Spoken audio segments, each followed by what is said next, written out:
Hotel and restaurant association Katra, press club Katra, chamber of commerce and industry और उसके अलावा कटरा के जितने बुद्धिजीवी हैं, हम आपको थोड़ी सी सीक्वेंस ऑफ इवेंट्स बता देते हैं कि हुआ ये है कि हमारे यहाँ जो लोग देख रहे हैं तो उनको पहले पता होना चाहिए, ministry of road transport and highways की एक गाइडलाइंस बहुत क्लियर हैं कि जो एरियाज़ 20 किलोमीटर के अंदर आएंगे उनको एक मंथली पास दिया जाएगा, जिसका एक बहुत छोटा सा अमाउंट 270-280 जो भी होता है वो उनसे लिया जाएगा। और कौन से एरिया 20 किलोमीटर के अंदर आएंगे उसको दिखाने की अथॉरिटी डिप्टी कमिश्नर हर एक जगह होता है, ये पूरे इंडिया की एक प्रथा है। इसी वजह से जो पहले प्रोजेक्ट डायरेक्टर थे, जब ये स्टार्ट हुआ आज से 5 साल पहले, तो उन्होंने डीसी जम्मू और डीसी रियासी को लिखा कि जनाब कौन कौन से एरियाज इसके बीच में।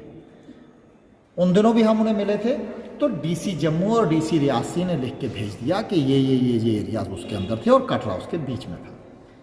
मगर आज से 1 साल पहले की बात है कि थोड़ा सा ये मसला बनने लगा और उसके बीच में इन्होंने पास को बंद करना शुरू किया। तो हम प्रोजेक्ट डायरेक्टर से मिले और हमने कहा कि साहब, हमने उन दिनों भी इंटरवीन किया था और हमने ये सारा कुछ लिखवाया है, तो आप देखें आपकी फाइल में पड़ा होगा, डीसी ने लिख के दिया है।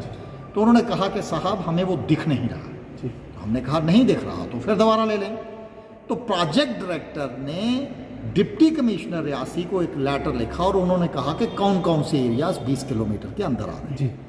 और जिसके जवाब में डीसी रियासी इंदु कंवल चिप साहिबा के हम शुक्रगुजार हैं कि उन्होंने एक डिटेल रिपोर्ट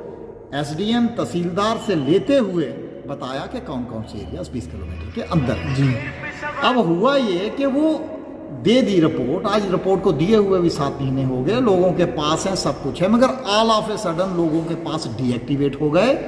और उनके पैसे भी कटना शुरू हो गए और उसके साथ साथ उनके पास भी थे। ये बहुत सीरियस मैटर था। जब लोग टोल प्लाजा पे जाते थे तो वो कहते थे कि जनाब गूगल के हिसाब से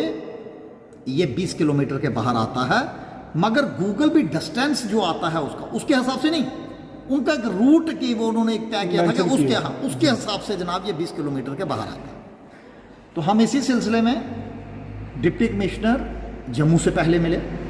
तो डिप्टी कमिश्नर जम्मू ने जब प्रोजेक्ट डायरेक्टर से बात की तो उन्होंने कहा कि जनाब कि हमने कुछ एक क्लैरिफिकेशन कुछ एक डीसी रियासी से मांगी है, वो उनका अपना मैटर। तो उस वक़्त भी डीसी जम्मू ने कहा कि भाई जब तक ये ट्रांजिशन पीरियड है तो उतनी देर तक लोगों के पास जो है वो आप देखिए और उसे चलाएं। फिर उसके बाद हम एसएसपी जम्मू के मिले और आप सोचेंगे कि उनको क्यों मिले, क्योंकि बन टोल प्लाजा उस एरिया में पड़ता है और कोई लॉ एंड ऑर्डर प्रॉब्लम होती है, कुछ होता है, तो वो जो है वो एडमिनिस्ट्रेटिव अथॉरिटीज जो हैं वो जिम्मेवार होती हैं, तो हमें अप्राइज करना बहुत ज़रूरी था। जब हम एसएसपी जम्मू को मिले और उनको बताया कि साहब ये प्रोजेक्ट डायरेक्टर साहब ने लेटर लिखा है डीसी रियासी को, और उसके जवाब में डीसी रियासी ने डिविजनल कमिश्नर और with its copy to project director clearly लिखी हुई है कि ये एरियाज 20 किलोमीटर के अंदर हैं, तो आप उसके बाद भी कंट्रैक्टर जिनके पास भी हैं उनके पैसे कट रहे हैं, तो ये बहुत सीरियस मैटर है। तो एसएसपी जम्मू बहुत सीरियस थे इस मैटर पे और उन्होंने कहा कि अगर इस तरीके की कोई बात है तो उसे बर्दाश्त नहीं किया जाएगा, और जिनके पैसे कट रहे हैं आप उनका बाकायदा की उनका बायोडाटा दीजिए, प्रूफ दीजिए, ताकि अगर कुछ होता है तो हम एक्शन लेते हैं। और साथ ही उन्होंने डीएसपी को कह दिया, डीएसपी नगरोटा को, और उन्हें वो पूरी जो हमने प्रेजेंटेशन दी थी उसके ऊपर उन्होंने, तो डीएसपी रियासी वो नगरोटा है भी, ही इज़ टू काइंड, उन्होंने हमें फ़ोन किया। और कल के मैं दिल्ली गया हुआ था और फिर कल मैं जब आया तो मैंने उनको बताया कि साहब फिर कुछ लोगों के पैसे कट रहे हैं। तो आज उन्होंने एक मीटिंग कन्वीन करवाई जिसमें नेशनल ये जो आपके टोल प्लाजा के कंट्रैक्टर जो हैं उनके रिप्रेजेंटेटिव, हमारे सारे लोग जो मैंने आपको पहले ही बताया, होटल एसोसिएशन, चैम्बर, आपके प्रेस क्लब और सारे जो हैं, और हमने उनसे सिर्फ एक ही चीज़ पूछी कि आप बताएं, जब प्रोजेक्ट डायरेक्टर ने डीसी रियासी को लिखा कि कौन से एरियाज 20 किलोमीटर के अंदर आते हैं और उन्होंने लिख के भेज दिया आपको, तो आप किस आधार पर लोगों को, वर्षन था कि जनाब गूगल वो कहता है और गूगल में एक रूट वो कहता है। तो हमने उन्हें कहा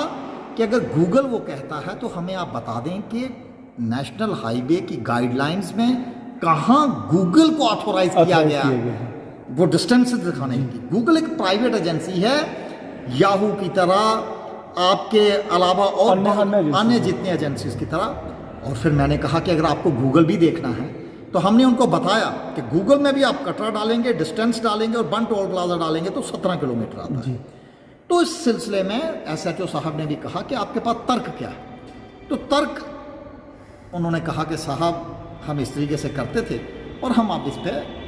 अब देखते हैं और हम सारे करते हैं और ये बात आई है। फिर एसएचओ साहब ने प्रोजेक्ट डायरेक्टर से भी बात की और उन्होंने कहा कि साहब आज की मीटिंग और उन्होंने कहा जी ये क्या हो रहा है। तो उन्होंने प्रोजेक्ट डायरेक्टर साहब कह रहे कि जनाब हमने कोई छोटी मोटी क्लैरिफिकेशन ली है, कुछ किया है, जो भी है। तो एसएचओ साहब का वर्जन बहुत क्लियर था कि अगर कोई क्लैरिफिकेशन आपके लेनी भी है तो वो आपका काम है, वो आती रहेगी जाती रहेगी, मगर जब तक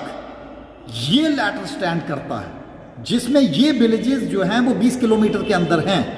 तो उनको पासेस कंटिन्यू रहेंगे और जो इन एरियाज के अंदर हैं उनसे आप फुल चार्ज नहीं लेंगे। तो जो वहाँ पे बैठे हुए थे, कंट्रैक्टर के आदमी भी बैठे हुए थे, आप सारे भी थे, तो उन्होंने कहा कि सर हम इन पासेस को एक्टिवेट कर देंगे। तो मैं आपके माध्यम से सारे कटरा के वासियों को भी ये बताना चाहता हूँ कि आदमी को ये भी पता होना चाहिए कि उसके राइट्स क्या हैं जी,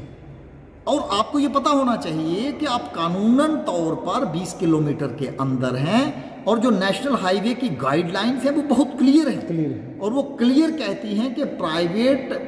vehicles of public residing with in 20 kilometre of toll plaza. और जब उसके बारे में बड़ा क्लियर आ गया है, अगर कोई आदमी उसके पैसे ज़्यादा चार्ज कर रहा है तो वो इलीगल कर रहा है, और अगर इलीगल कर रहा है तो जैसे हमने उसमें बताया कि उसमें कानून के डिफरेंट प्रोविजंस हैं, कंप्लेंट हो सकती है, एफआईआर लॉन्च हो सकती है, सब कुछ भी हो, सब कुछ। तो यही चीज़ जो है आज पुलिस ने भी उनको बताई है क्लियर लहजों में, और मुझे लगता है कि जिस तरीके के और जिस कॉर्डियल एटमॉस्फेयर में बात हुई है इस मसले का हल होगा, ऐसा हमारा विचार है।